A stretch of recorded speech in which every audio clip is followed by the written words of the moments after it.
डोंबिवलीमध्ये आपण गुढीपाडव्याचा उत्साह पाहतोय। इथला आढावा घेतला आमच्या प्रतिनिधी साक्षी पाटील यांनी। आज गुढीपाडवा मराठी नववर्षाचा पहिला दिवस। असं म्हणतात की प्रभू श्री रामचंद्राने 14 वर्षाचा वनवास पूर्ण करून ते या दिवशी लंकाधिपती रावणाचा पराभव करून अयोध्येत परतले होते। आज आपण आहोत डोंबिवलीतील गणपती मंदिरात। या ठिकाणी गणपती मंदिरात पालखी निघणार आहे। गणपतीचा आशीर्वाद घेऊन ही पालखी बागशाळेत पोहोचते। दत्तर चौकात येऊन ती पालखी संपन्न होईल। खूप सुंदर असं सजावट केलेली आहे आणि इथे डोंबिवलीकर देखील खूप उत्साहात सहभागी झाले आहेत। कॅमेरामॅन अशोक सह साक्षी पाटील, लोकशाही मराठी, डोंबिवली। आपण ही डोंबिवलीतील दृश्य पाहतोय। डोंबिवलीमध्ये गुढीपाडव्याचा उत्साह, शोभायात्रा आता सगळीकडे निघालेला आपण पाहतोय। गुढीपाडव्याच्या दिवशी काही सांस्कृतिक महत्त्व प्राप्त झालेल्या शहरातून हिंदू नववर्षाच्या स्वागतासाठी शोभायात्रा काढल्या जातात। गुढीपाडवा हा सण विशेष म्हणजे 3.5 मुहूर्तांपैकी एक मानला जातो। गुढी उभारणं हा गुढीपाडवा या सणाचा महत्त्वाचा भाग असून गुढीला विजय, सौभाग्य आणि समृद्धीचं प्रतीक मानलं जातं। सकाळपासूनच ढोल ताशांच्या गजरात शोभायात्रा निघाल्यात।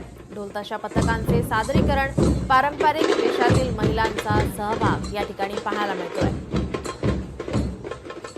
याचाच आढावा घेतला आमच्या प्रतिनिधी साक्षी पाटील यांनी। पाहूया। खरं तर डोंबिवली, गुढीपाडवा आणि मराठी नवीन वर्ष हे एक अनोखं तालमेल आहे। आता आपण पाहू शकतो डोंबिवलीमध्ये जल्लोष सुरू आहे। आपण आहोत बागशाळेत आणि इकडे ढोल ताशा पथक, म्युझिक पथक देखील पोहोचलेले आहे। थोड्याच वेळात तिकडनं शोभायात्रेला सुरुवात होणार आहे आणि आपण पाहू शकतो इथे जल्लोषात डोंबिवलीकर हा जल्लोष साजरा करत आहेत। थोड्याच वेळात तिकडनं शोभायात्रेला सुरुवात होणार आहे। अनेक डोंबिवलीकर या शोभायात्रेत पारंपरिक वेशभूषेत सहभागी होतील। फक्त डोंबिवलीकरच नाही तर अनेक बाहेरून देखील या शोभायात्रेत सहभागी होत असतात। डोंबिवलीकरांचा जल्लोष देखील शिगेला पोहोचलेला आहे। कॅमेरामॅन अशोक कांबळेसह साक्षी पाटील, लोकशाही मराठी, डोंबिवली। हिंदू नववर्षाचा शुभारंभ गुढीपाडव्याचा राज्यभर उत्साह आपण पाहतोय।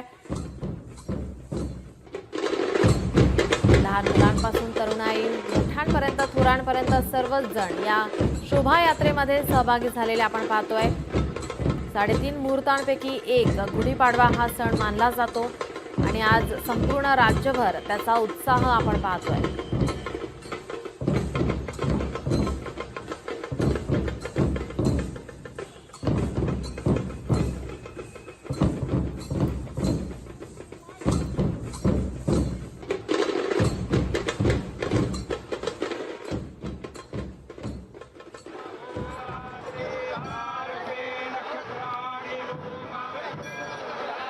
आपण डोंबिवलीतील ही दृश्य पाहतो। या ठिकाणी शोभायात्रेला सुरुवात झालेली आहे।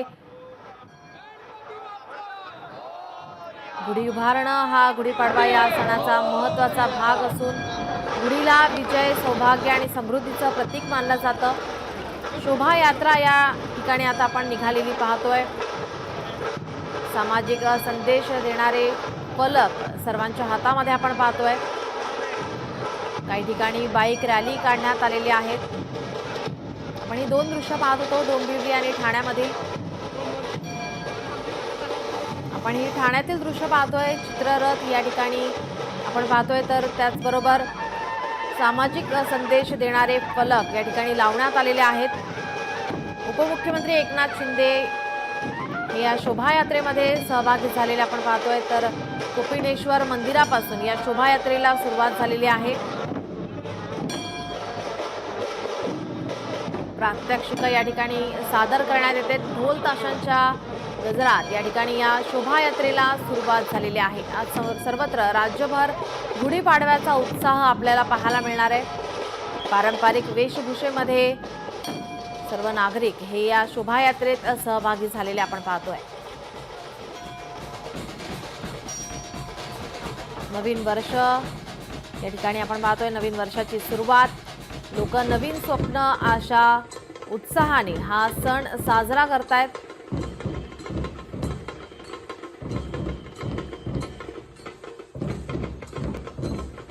गुढीपाडव्याच्या दिवशी काही सांस्कृतिक महत्त्व प्राप्त झालेल्या शहरातून हिंदू नववर्षाच्या स्वागतासाठी शोभायात्रा या काढल्या जातात.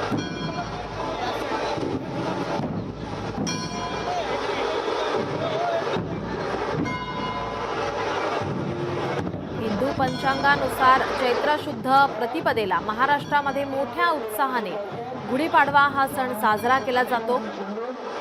चैत्र महिन्यातील शुक्ल पक्षातील प्रतिपदा तिथीला हा सण महाराष्ट्रात आनंदात साजरा करण्यात येतोय.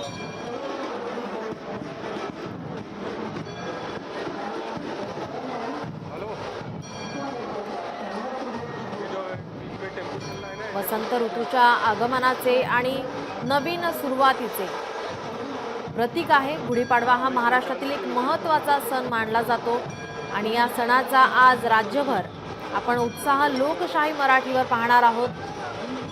गुढीपाडव्याच्या दिवशी आज घरामध्ये खास गोड पदार्थ हे बनवले जातात.